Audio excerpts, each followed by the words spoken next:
গৃহবধূকে বাঁশ দিয়ে মাথায় মেরে খুন স্বামী ও ভাসুরের। বর্ধমান জেলার কাটোয়ার শ্রীখণ্ড এলাকার ঘটনা। মৃতার বাবার অভিযোগের ভিত্তিতে কাটোয়া থানা গ্রেফতার করে স্বামী, ভাসুর, শ্বশুর ও শাশুড়িকে।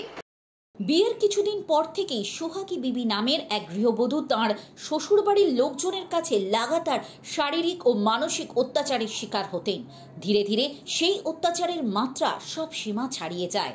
অভিযোগ, ওই গৃহবধূর মাথায় তাঁর শ্বশুর ও শাশুড়ির উপস্থিতিতে ভাসুর ও স্বামী মিলে বাঁশ দিয়ে আঘাত করে।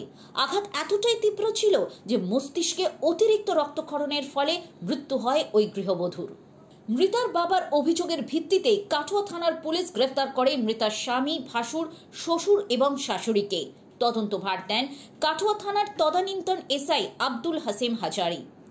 অতি দ্রুততার সাথে যাবতীয় তথ্য প্রমাণ সম্বলিত চার্জশিট জমা করেন কাটোয়া আদালতে। মৃতার স্বামী নূর আলম খান এবং ভাসুর শাহ আলম খানকে যাবজ্জীবন কারাদণ্ডে দণ্ডিত করে আদালত। শ্বশুর এবং শাশুড়িকে 3 বছরের কারাদণ্ডের নির্দেশ দেয় আদালত। এহেন ঘৃণ্য অপরাধ ক্ষমার অযোগ্য। অপরাধ ছোট হোক বা বড়, অপরাধ করলে কেউই রেহাই পাবে না।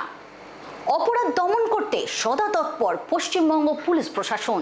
সঙ্গে থাকুন, দেখতে থাকুন friends of West Bengal police, মানুষের পাশে বিশ্বাসী।